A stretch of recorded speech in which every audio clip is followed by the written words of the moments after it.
Hey everyone, it's Brian. I'm doing this while I'm on the fly and on the road here.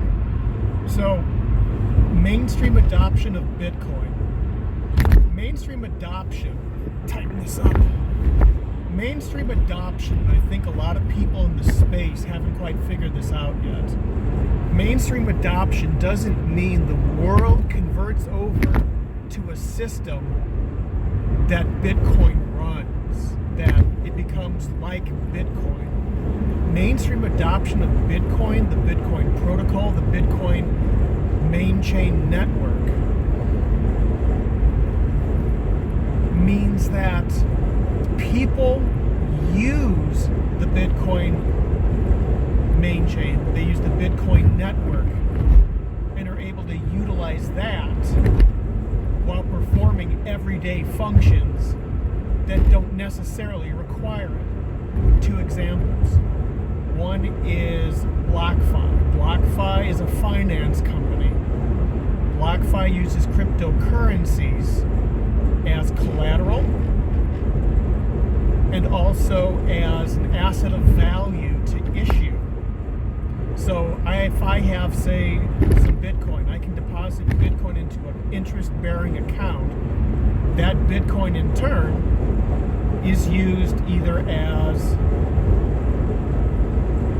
collateral on a loan. If I want to, say, borrow US dollars, I could put down Bitcoin as collateral.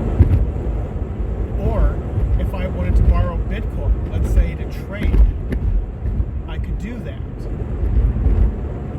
And it's basically, it's not anything that, it doesn't have to be Bitcoin. It could be US dollars, it could be euros, it could be anything for that matter.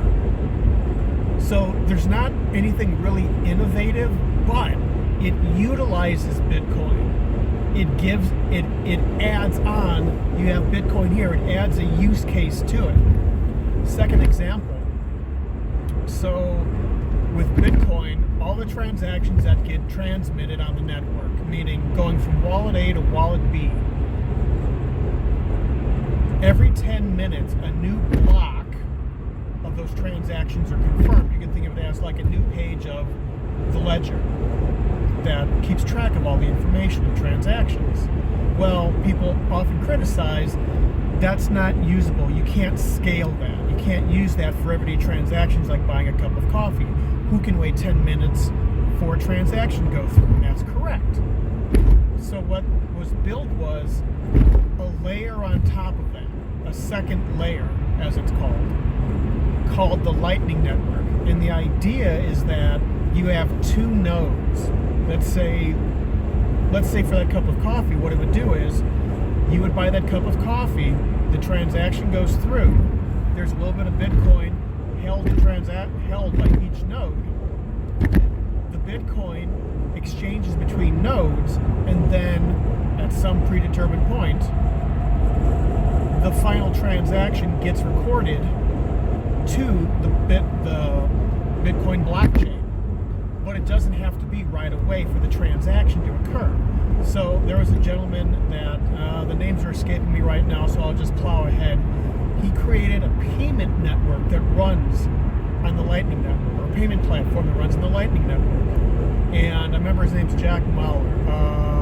Stripe, I believe, might be the name. And the idea is that you can get paid in real time at a zero cost for the work that you're doing, which means that instead of getting paid every 2 weeks, you can get paid as you work, where the money goes from the account of the payee, of the payer, to the account of the payee, to the receiver.